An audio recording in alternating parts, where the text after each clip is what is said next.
हरे हरे हरे महादेव की जय जय।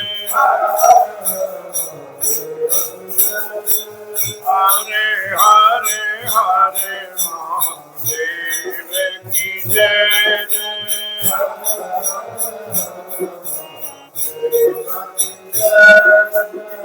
बोलिए सच्चिदानंद भगवान ऋषि मार्कंडेय महाराज, कार्तिक महात्मा श्री हनुमान जी महाराज, नमः पार्वती पते।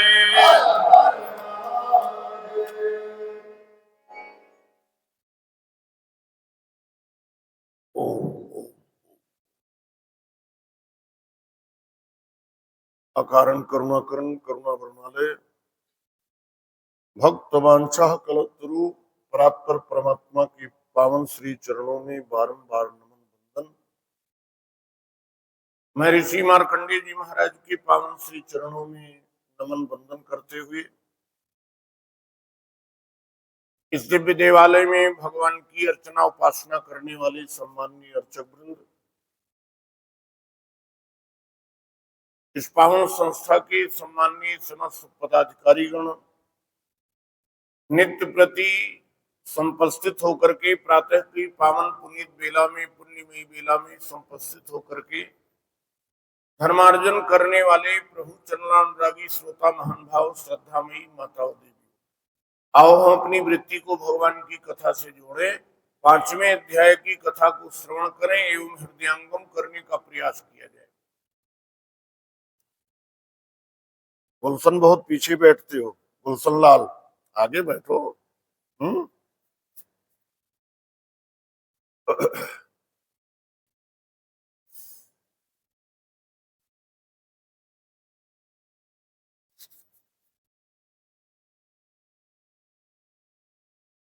ओम ओम।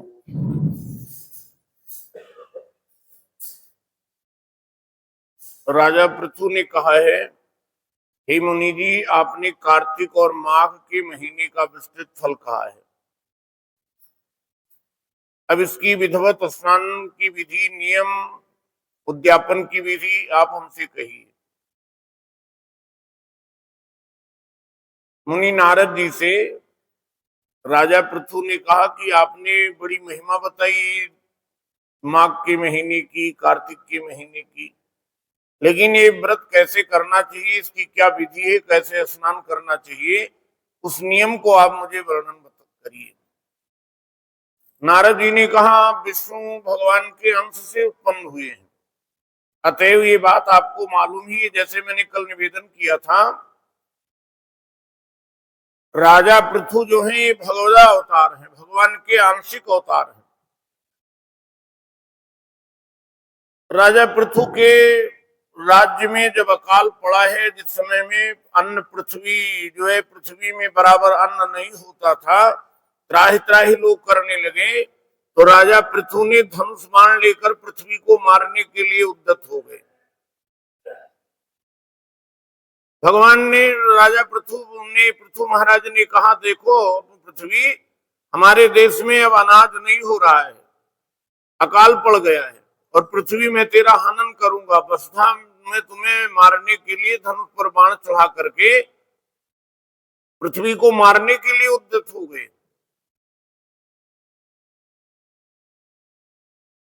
जैसे ही मारने के लिए उद्यत हुए, बताते हैं कि पृथ्वी माता प्रकट हो गई। पृथ्वी माता ने कहा कि राजा बेन बड़े अनाचारी थे, अत्याचारी थे, इसलिए हमने अपनी समस्त वनस्पतियों के बीजों को अपने में हमने छुपा लिया है, और अब आप कृपा करके मुझको समतल बना दीजिए, और उसके बाद में पृथ्वी पर फिर उसी प्रकार से अन्न आदि होने लगेंगे। नारद जी कहते हैं, आप तो भगवान के स्वरूप हैं, आप भगवान के अवतार हैं, आप विष्णु भगवान के अंश से उत्पन्न हुए हैं, अतएव ये बात आपको मालूम ही है। तथापि मैं यथोचित विधान आपसे कहता हूं, उसे सावधान मन से सुनिए। देखो, कथा को बहुत सावधानी से सुनना चाहिए, बहुत सावधानी से। शंकर भगवान जब राम कथा सुनाने लगे भगवान भोलेनाथ को, तो यही तो निर्देश दिया है, सावधान सुन सुमुख सुलोचन, राम कथा भवबंध विमोचन। ये भगवान की कथा जो है, ये संसार के बंधनों को समाप्त कर देने वाली है। लेकिन कब बोले, जब सावधानी से सुनी जाएगी। आश्विन मास की शुक्ल पक्ष की एकादशी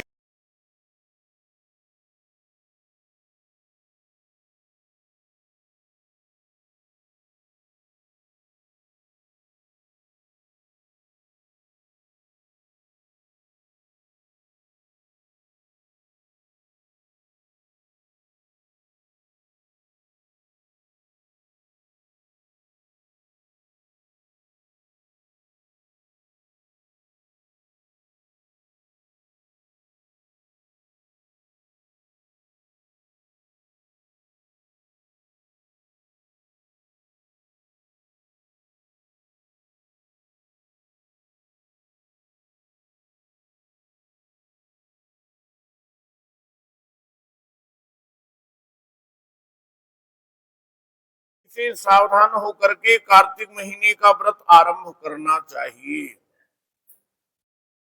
ये कार्तिक का महीना जानते हो, पूर्णिमा से तो होता ही है, लेकिन नियम इसका बोले एकादशी से ही, दशहरा के अगले दिन से ही प्रारंभ कर देना चाहिए। इस व्रत को करने वाला सर्वदा रात्रि के चौथे पहर में उठे। अच्छा, आपके कार्तिक के व्रत के नियम को आप कितनी भली प्रकार से कैसे कैसे निर्वहन करते हैं आप जाने, आपकी साधना जाने। लेकिन हाँ, ये जरूर मैं कह सकता हूं कि ये जो नियम है ना, कि चौथे पहर में उठना चाहिए रात्रि के।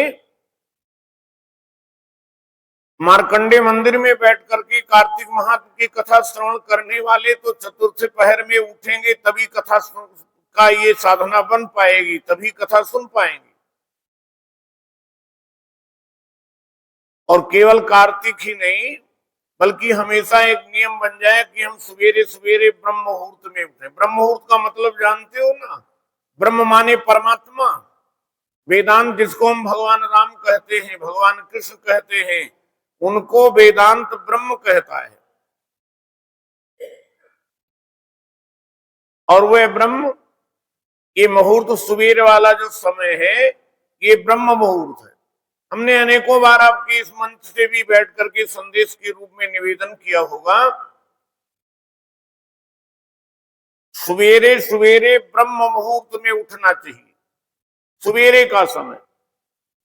हमारे एक मित्र महात्मा है, वो कहते हैं मैं पीसीओ पर फोन करने के लिए चला गया और रात्रि का समय था, 10 बज रहे थे, और जैसे ही मिलाते थे तो उधर से आवाज आती थी, इस रूट की सभी लाइनें व्यस्त हैं, इस रूट की सभी लाइनें। पीसीओ वाले भाई ने, पहले तो पीसीओ चलते थे ना, अब तो पीसीओ भी बंद हो गए, इतनी मोबाइल की भरमार हो गई। तो पीसीओ वाले भाई ने कहा, स्वामी जी एक काम करिए, आप अभी तो जाइए, अभी लाइनें व्यस्त हैं, सवेरे सवेरे 6 बजे आइएगा, 6 बजे हमारी दुकान खुल जाती है, आप आइएगा और फोन मिलाइएगा, आपका फोन मिल जाएगा। स्वामी जी ने कहा क्या जरूरी है? बोले आप देख लेना। अगले दिन ठीक 6 बजे स्वामी जी गए और वो बता रहे थे कि हमने डायल किया, उधर से रिसीवर उठा लिया गया। मैं बात भी कर रहा था और स्वामी जी कहते हैं मेरे मन में एक विचार आ रहा था। क्या? बोले वो सोच रहे थे कि हे भगवान, जब सामान्य से मोबाइल पे नंबर पर डायल सवेरे करने से लाइनें व्यस्त नहीं होती, तो अगर माला लेकर के परमात्मा को डायल करेंगे तो सवेरे सवेरे, आप सवेरे डायल करके प्रातः ब्रह्म मुहूर्त में देखिएगा, देखना परमात्मा आपका रिसीवर उठाते हैं या ना उठावे। तो अभी तो मुझे यहाँ 14-15 तारीख तक रहना है, बताइएगा। साधना का क्रम सवेरे प्रातः काल ही बनेगा। भगवान राम विश्वामित्र जी के यज्ञ रक्षण में जब गए तो रात्रि में पहुंच गए थे, उसी समय यज्ञ प्रारंभ कर देते। लेकिन जब सवेरा हुआ तो भगवान श्री राम जी ने कहा, प्रातः कहा मुनि सन रघुराई, और निर्भय जग करो तुम जाई। प्रातः कहा मुनि सन रघुराई, सुवेरा जैसे हुआ प्रातः काल की पावन पुण्यमयी पुनीत बेला में भगवान राम विश्वामित्र से कहते हैं बाबा आप यज्ञ करिए। सवेरे प्रातः का जो समय है वो यज्ञ का समय है। आप बिस्तर पर भी बैठे तो आप माला लेकर के जाप करिए, यज्ञ कर रहे हैं, ये साधना का समय है। जल का पात्र लिए हुए गांव से बाहर की तरफ जाए, हमेशा दिन में अथवा सायंकाल को कान पर जनेऊ चढ़ाकर पृथ्वी पर तृणों को बिछा करके कपड़ा से मुंह को ढक करके और इस प्रकार से मल का त्याग करना चाहिए। अब तो धीरे धीरे व्यवस्थाएं सब बदलती जा रही हैं और कई बार तो बड़ा ऐसे अजीब सा लगता है, ऊपर तो महाराज शौचालय बना लेते हैं, नीचे भोजनालय बना लेते हैं। हम जो है सुबह पहले ऐसा नियम होता था कि लोग शौच के लिए भी गांव से बाहर जाते थे। खैर वो तो क्रम धीरे धीरे धीरे धीरे सवेरे मुंह को ढक करके मल का त्याग करना चाहिए। उसके बाद में मिट्टी 7 बार मिट्टी लगा करके बार बार हाथ को धोना चाहिए। और ये शौच विधि गृहस्थों के लिए कही गई है, ब्रह्मचारियों को इससे दूनी करना चाहिए, वानप्रस्थियों को इससे 3 गुना ज्यादा करना चाहिए और सन्यासियों को 4 गुना अधिक शुद्धि करना चाहिए।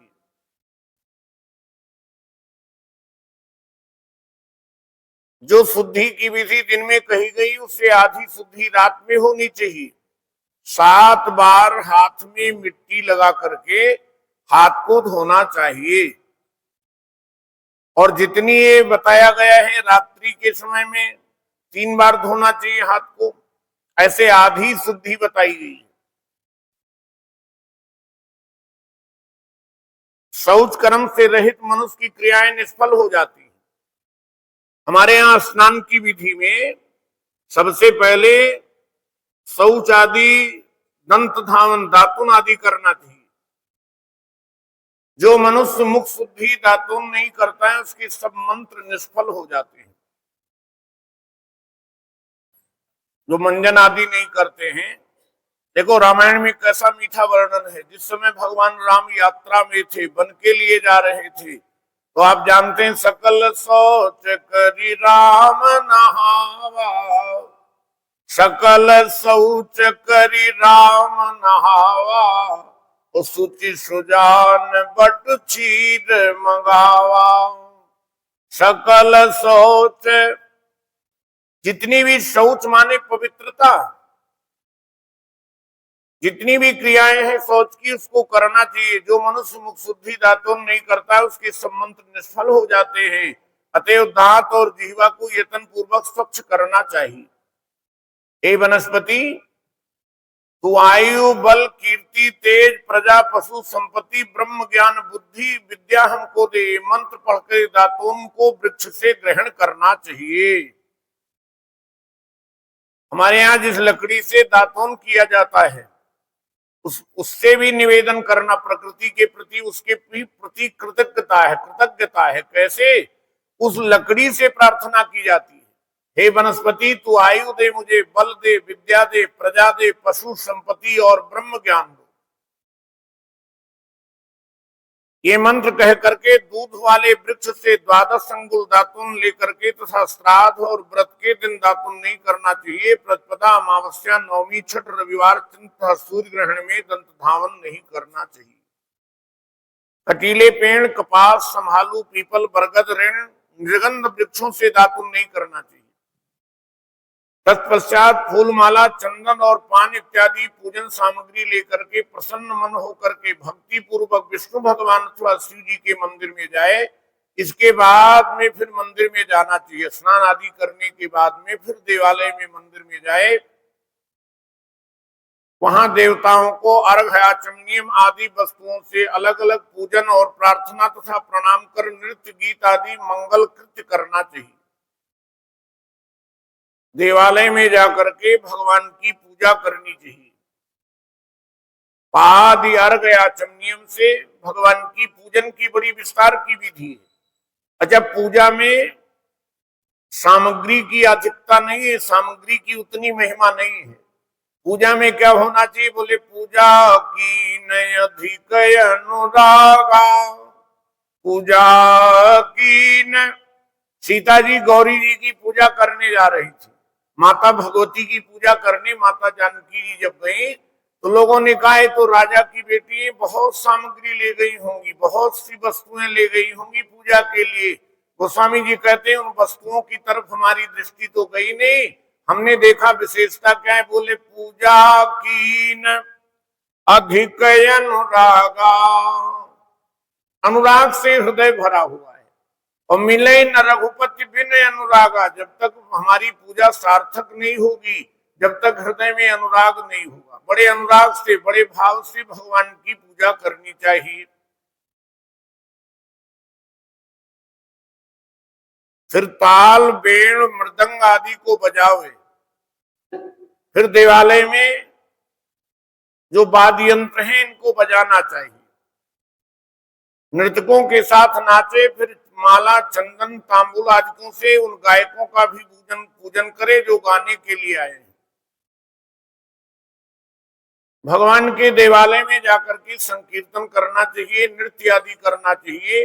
और जो लोग पहले से गायन कर रहे हैं, वादन कर रहे हैं, उनका भी भगवान की तरह यथोचित पूजन करना चाहिए।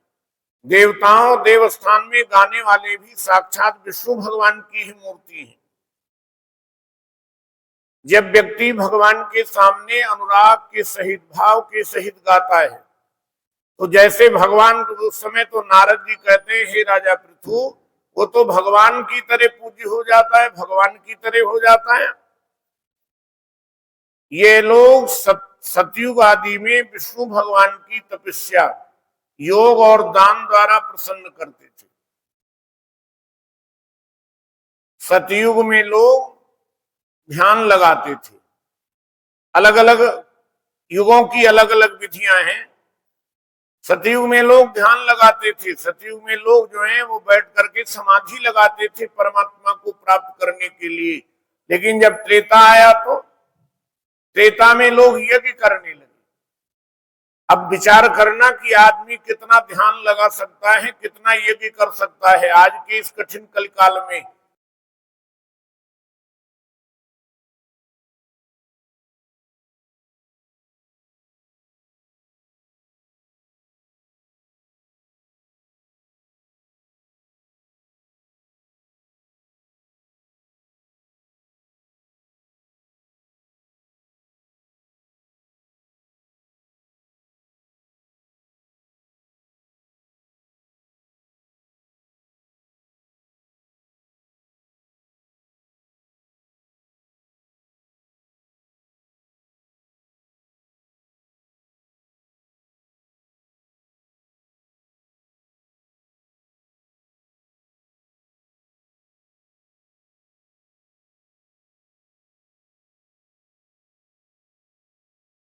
बोले महाराज त्रेता में लोग यज्ञ करने लगे, मख यज्ञ के द्वारा भगवान प्रसन्न होते रहे। त्रेता में लोग समाधि लगाकर भगवान को प्राप्त कर लेते थे।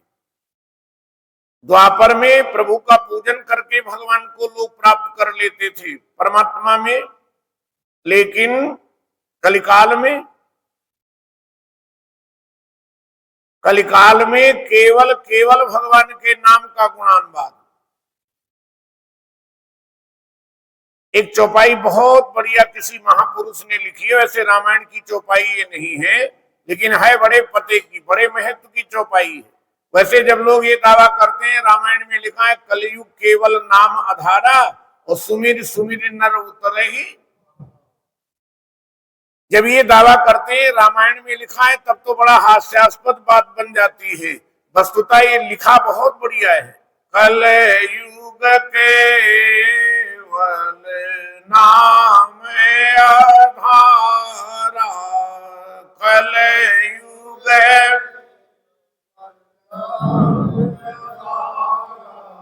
कलयुग केवल नाम आधारा, कलयुग केवल सुमिरी सुमिरी नर उतरे नहीं पारा।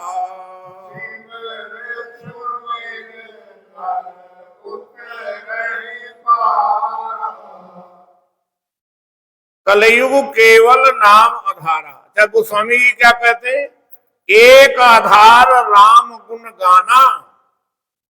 आप आज किसी भी कार्यालय में चले जाएं, किसी भी कार्य में, तो वहां आधार कार्ड चलता है। गोस्वामी जी ने बहुत पहले इसका निर्माण कर दिया है। एक आधार बोले राम गुण गाना,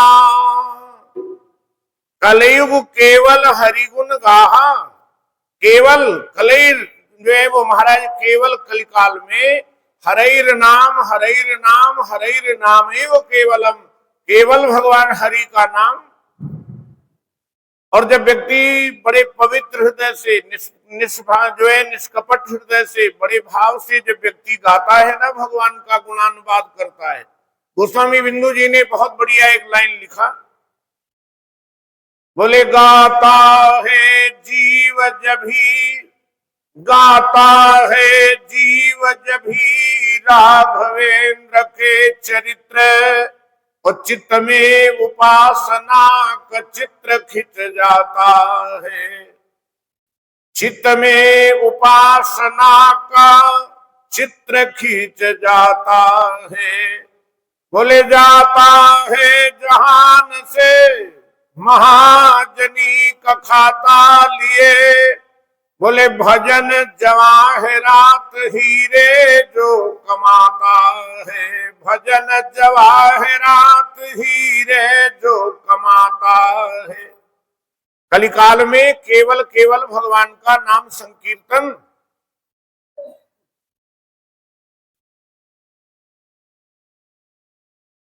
देवस्थान में गाने वाले भी साक्षात विष्णु भगवान की ही मूर्ति हैं। ये लोग सतयुग आदि में विष्णु भगवान की को तपस्या, योग, दान और दान के द्वारा प्रसन्न करते थे, किंतु कलिकाल में केवल अनुराग सहित विष्णु भगवान का गुणगान ही भगवान को प्रसन्न करने के लिए प्रधान माना गया है। हे राजन, मैंने एक बार विष्णु भगवान से पूछा था, आप अधिकतर कहाँ रहते हैं? नारद जी ने भगवान नारायण से पूछा, प्रभु आप रहते कहाँ हैं? ये सुनकर विष्णु भगवान ने कहा, हे नारद, मैं वैकुंठ में अथवा योगियों के हृदय में नहीं रहता हूं। ये श्लोक बड़ा प्रसिद्ध है, प्रायः लोग कहते हैं। ये पद्म पुराण का श्लोक है, जिसकी कथाएं कार्तिक महात्म्य में यहां आ रहा है। नाहम बसामि वैकुंठे योगी नाम हृदय नचा, नाहम बसामि वैकुंठे। नारद जी से भगवान कहते हैं, मैं केवल वैकुंठ में नहीं रहता हूं, मैं केवल योगियों के हृदय में नहीं रहता हूं, तो रहते कहां हो? बोले मद भक्ता यत्र गायंती, जहां मेरे भक्त लोग भाव से गाते हैं, तत्र तिष्ठामि नारद।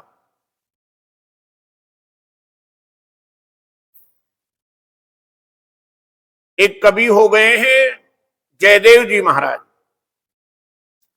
जयदेव महाराज जी ने गीत गोविंद लिखा है। गीत गोविंद बताते हैं कि भगवान के जगन्नाथ जी के मंदिर में रोज ठाकुर जी के वस्त्र फट जाते हैं। पुजारी जी देखते हैं और देखते क्या है कि रोज नए से नए परिधान, नए से नए वस्त्र पहनाए जाए, और अगले दिन वो वस्त्र फट जाते हैं, अगले दिन वस्त्र फटे मिलते हैं। एक दिन पुजारी जी ने भगवान जगन्नाथ जी से पूछा, प्रभु जय जय, ये बताओ, ये आपके वस्त्र रोज नए बदले जाते हैं, रोज फट क्यों जाते हैं? बोले राजा को बुलाओ तब मैं बताऊंगा। राजा को बुलाया गया, और राजा जब आए तो राजा ने भी वही निवेदन किया। बोले प्रभु ये बताइए, रोज नए कपड़े, नए परिधान, नए वस्त्र पहनाए जाते हैं, रोज नए फट क्यों जाते हैं? भगवान ने कहा कि एक मालिन की लड़की रोज बैगन तोड़ने जाती है। भक्तमाल में कथा है कि वो लड़की रोज बैगन तोड़ने जाती है, और बैगन जब तोड़ती रहती है तो वो गीत गोविंद गाती है, और गीत गोविंद गाती है तो उसे सुनने के लिए मैं उसके पीछे पीछे चलता रहता हूँ। बैगन में कांटे होते हैं, और उस कांटे से उलझ करके मेरे कपड़े परिधान फट जाते हैं। जैसे सुना राजा के आंखों में आंसू आ गया, पूरे प्रभु गीत गोविंद सुनने के लिए और आपको बैगन के खेत में भटकना पड़ता है। राजा ने उसी दिन से घोषणा कर दी, अब जगन्नाथ जी के मंदिर में रोज 1 घंटा गीत गोविंद का गायन होगा। मद भक्ता यत्र गायंती तत्र तिष्ठामि नारद है। भगवान कहते हैं जहां मेरे भक्त लोग गाते हैं मैं वहीं तो रहा करता हूं। जो प्राणी चंदन माला आदिकों से हमारे भक्तों का पूजन करते हैं, उससे अधिक ऐसी प्रीति और कहीं भी नहीं मेरे लिए होती है। वैसी प्रीति मेरे पूजन से भी नहीं हो सकती। जो लोग पुराणों की कथा तथा मेरे भक्तों की कथा कीर्तन सुन करके उनकी निंदा करते हैं, वो मेरे शत्रु के समान है। भगवान कहते हैं मेरे से किसी से शत्रुता नहीं है, सब पर मोरी बराबर दाया। लेकिन हाँ, जो लोग भगवान की कथा कीर्तन करने वाले की निंदा करते, और मैं आपसे निवेदन करना चाहूंगा, रामायण में पूरी कथा राम कथा जब हो जाती है, उत्तरकांड में काकभूषुंडी जी से गरुड़ जी ने 7 प्रश्न किए हैं। कितने? 7। 7 प्रश्न में एक प्रश्न है कि सबसे बड़ा पाप क्या है, सबसे बड़ा पुण्य क्या है, सबसे बड़ा पाप क्या है, ये प्रश्न है। बोले महाराज ये बताइए सबसे बड़ा पाप क्या है? काकभूषुंडी जी ने कहा पर निंदा समय नागिरिंसा परम धर्म श्रुति विदित हिंसा। हे गरुण जी, पराई निंदा के बराबर और कोई पाप? सबकर निंदा जो नर करही, ते चमगादुड़ हुए अवतरही। जो लोग निंदा करते हैं, इससे बड़ा दुनिया में और कोई पाप नहीं। एक बहुत बढ़िया कथा आती है। एक त्रिलोचन नाम के भक्त हुए हैं, गुरबाणी में भी जिनकी कथा है, भक्तमाल में बहुत विस्तार से वर्णन है। त्रिलोचन नाम के भक्त हो गए और उनके मन में रहता था कि कोई सेवक मिल जाता, कोई नौकर मिल जाता, तो वह हमारे सब काम को करता रहता और मैं बैठ के माला जपता रहता, भगवान की पूजा करता रहता। संसार के और भी जो कार्य व्यवहारिक कार्य हैं, ये नौकर के द्वारा प्रतिपादित हो जाए, नौकर मिल जाए। लेकिन मैं निवेदन करूं, कोई नौकर मिला नहीं। अच्छा, जो मिलते भी है वो त्रिलोचन के कसौटी पे खरे नहीं उतर रहे। भक्तों की अपनी चर्या होती है। बड़े दिन बीत गए तो एक दिन भगवान ही स्वयं बालक बनके जो है वो त्रिलोचन महाराज के घर के सामने से निकले। जैसे पंडित जी उन्होंने देखा त्रिलोचन महाराज को, उस बालक ने जय जय श्री सीताराम कहा, जय श्री राधे जैसे अभिवादन किया, और उनकी जो मधुर ध्वनि कानों में पड़ी, अरे बालक तू कहाँ रहता है? उस छोटे से बालक ने कहा ऐसे घूमता रहता हूं। घूमते रहते हो? बोले हाँ। रहते कहाँ हो? बोले सब जगह रहते। गोलमोल जवाब दे दिया, बोले सब जगह रहते। कहां सो कहां जहां प्रभु नाही, कौन सी ऐसी जगह जहां भगवान नहीं? भगवान ने कहा सब जगह रहते। छोटे से बालक बने हुए त्रिलोचन महाराज ने कहा बालक तू बोलता बहुत बढ़िया है, अच्छा ये बताओ नौकरी करोगे, सेवा करोगे? बोले कर लेंगे। अच्छा ये बताओ क्या लोगे, पारिश्रमिक क्या लोगे? उस छोटे से बच्चे ने कहा जो कोई दे देगा। अच्छा ऐसा नौकर मिलेगा क्या? बोले जो कोई दे देगा वही ले लेंगे। सारी बातें हो गई तो त्रिलोचन महाराज ने पूछा ये बताओ तुम्हारा नाम क्या है? तो उस बालक ने कहा मेरा नाम अंतर्यामी है। क्या नाम है? अंतर्यामी है। सबके उर अंतर बसहु जानो भाव कुभाव। सबके हृदय में रहने वाले वही तो भगवान थे, लेकिन त्रिलोचन महाराज समझ नहीं पाए। बोले मेरा नाम अंतर्यामी है। बोले कोई बात नहीं बेटा, तू हमारे यहाँ रहे और मेरे यहाँ जो भी कार्य है। अब आप जानते हैं झाड़ू पोछा लगाना, पूजा के लिए पुष्प लाना, तुलसी दल लाना आदि आदि भक्त के जो कार्य हैं महाराज अंतर्यामी करने लगे। और त्रिलोचन से एक शर्त त्रिलोचन महाराज से एक शर्त अंतर्यामी ने रखी थी। क्या? बोले अगर कोई मेरी निंदा कर देगा तो उसी समय मैं चला जाऊंगा। अगर मेरी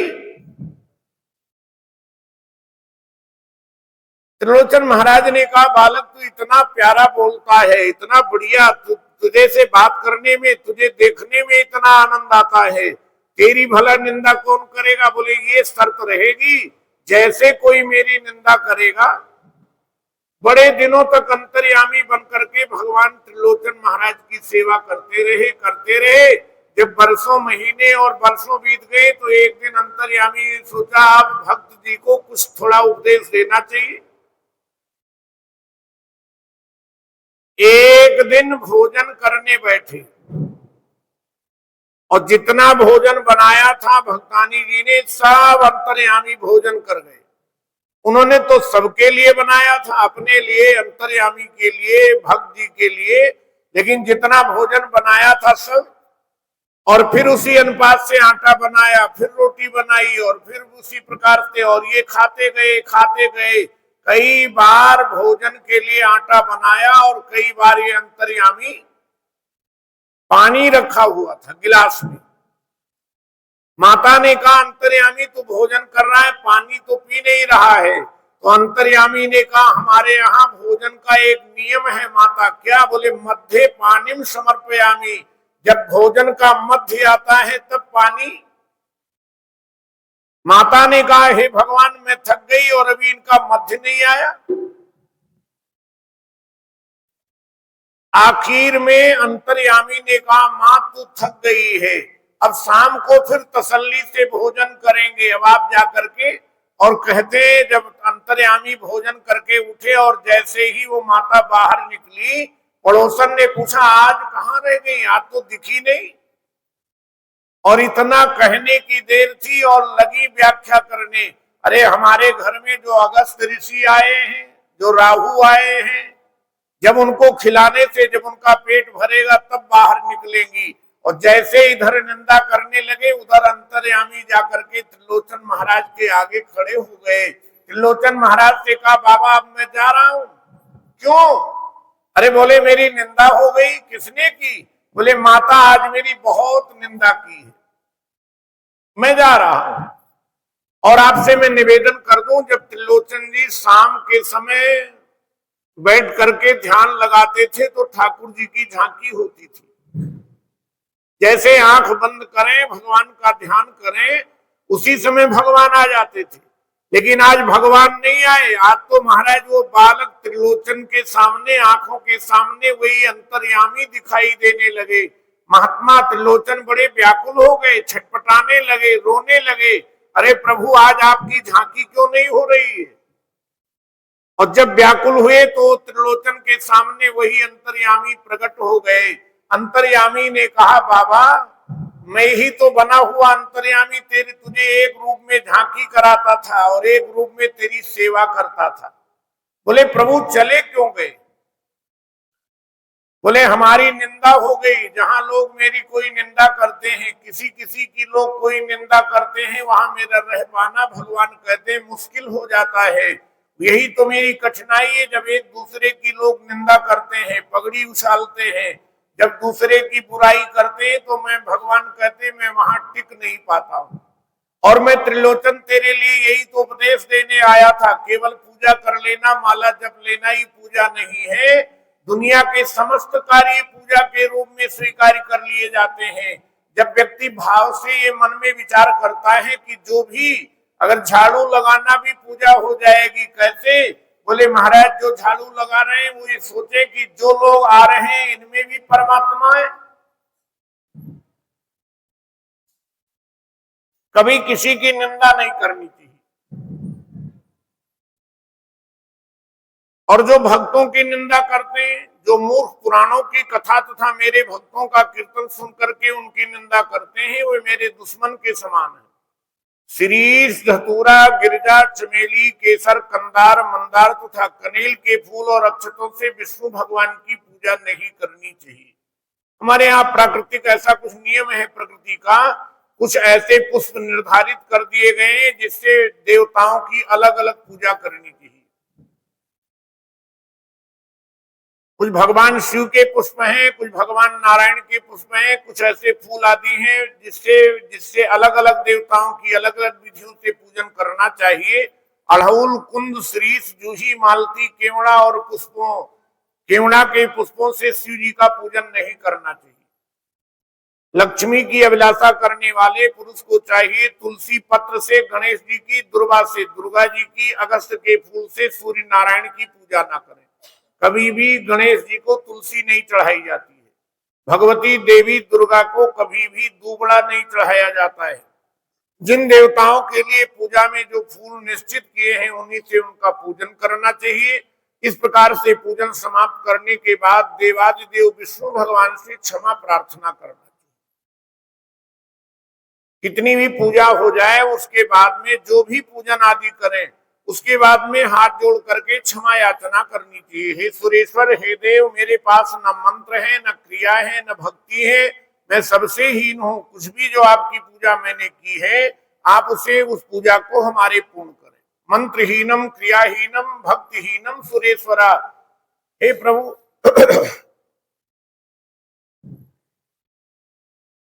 आवाहनम न जानामि विसर्जनम पूजा चयो न जानामि क्षम्यताम परमेश्वरा।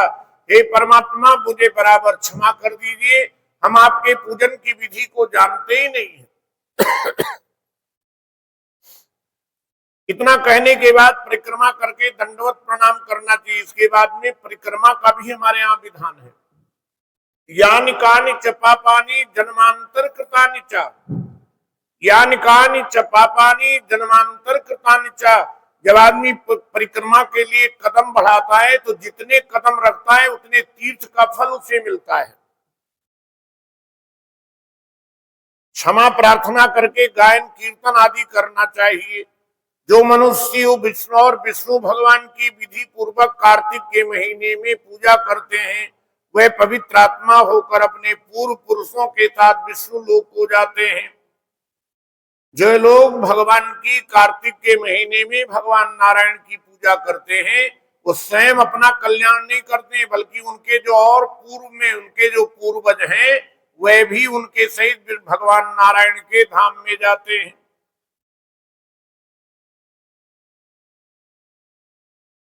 आज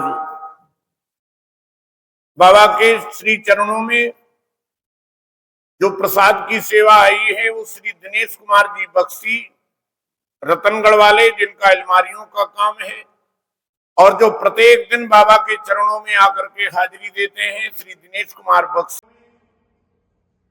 जो प्रसाद की सेवा आई है वो श्री दिनेश कुमार जी बख्शी, रतनगढ़ वाले, जिनका अलमारियों का काम है और जो प्रत्येक दिन बाबा के चरणों में आकर के हाजिरी देते हैं, श्री दिनेश कुमार बख्शी जी और श्री प्रशांत त्यागी जी के द्वारा, ये दोनों लोगों के द्वारा बाबा के आज की प्रसादी सेवा उनके चरणों में आई है। मैं श्री मार्कंडेय जी महाराज उनके उत्तरोत्तर सजाने भरे, उनकी श्रद्धा को शक्ति बढ़ावे, ऐसी बाबा के चरणों में मंगल कामना है। और भाई दिनेश जी से और प्रशांत जी से मेरी आग्रह है वो कृपया हम यहाँ मंच के समीप में आकर के बाबा जी का प्रसाद ग्रहण कर लें। इस श्री पद्म पुराणे भाषा टीका संहिते कार्तिक मासों में श्री गणेश सत्या संवादे कार्तिक जी और श्री प्रशांत त्यागी जी के द्वारा, ये दोनों लोगों के द्वारा बाबा की आज की प्रसादी सेवा उनके चरणों में आई है। मैं श्री मार्कंडेय जी महाराज उनके उत्तरोत्तर खजाने भरे, उनकी श्रद्धा भक्ति बढ़ावे, ऐसी बाबा के चरणों में मंगल कामना है। और भाई दिनेश जी से और प्रशांत जी से मेरी आग्रह है वो कृपया यहाँ मंच के समीप में आकर के बाबा जी का प्रसाद ग्रहण कर लें। इस श्री पद्म पुराणे भाषा टीका सहिते कार्तिक महात्म में श्री गणेश सत्या संवादे कार्तिक व्रत कथनम नाम पंचमोध्याय समाप्त।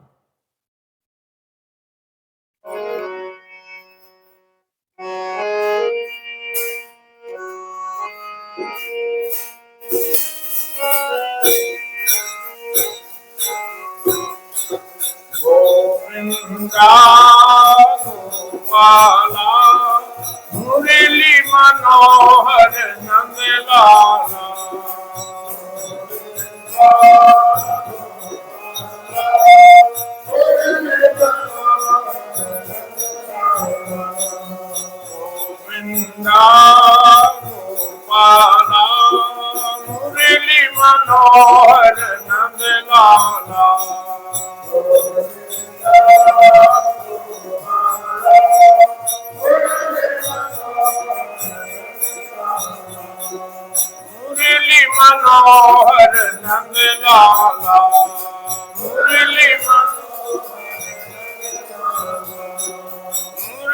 मनोहर नंद लाला,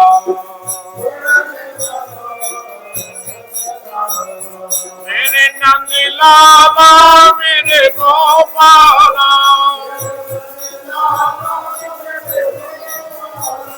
मेरे नंद लाला मेरे गोपाला,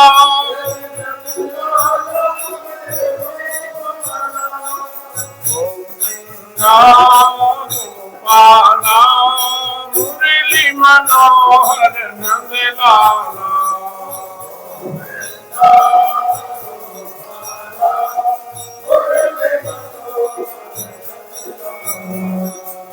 मुरली मनोहर नंद लाला,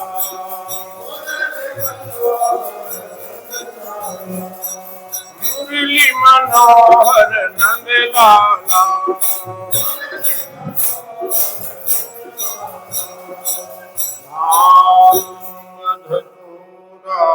काहिरा उतर जाए।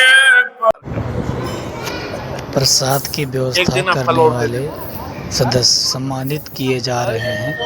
बहुत सुंदर, बहुत प्यारा, देख सकते हैं आप लोग। कृपया ध्यान दें, अब नहीं चल रहा है ना। पंडित जी के द्वारा इनको सम्मानित किया जा रहा है। आओ साहब, मलिक साहब कैसे? तो हम आपको दिखाने का प्रयास करेंगे। पंडित जी फल प्रसाद दे रहे हैं, इनको सम्मानित कर रहे हैं। इनको भी देना है। और क्या कीजिए आप? अरे वाह, आओ बाबूजी। दोनों सदस्यों को, भक्तों को सम्मानित किया जा रहा है। फोटो ये दे, पंडित जी सम्मानित कर रहे हैं। जय हो जय हो। और बढ़िया साहब, वो आपको मैं इकट्ठे करके एक दिन तो हमने दे दिया था, वहाँ अजय को दे दिया था। जय श्री राम जी।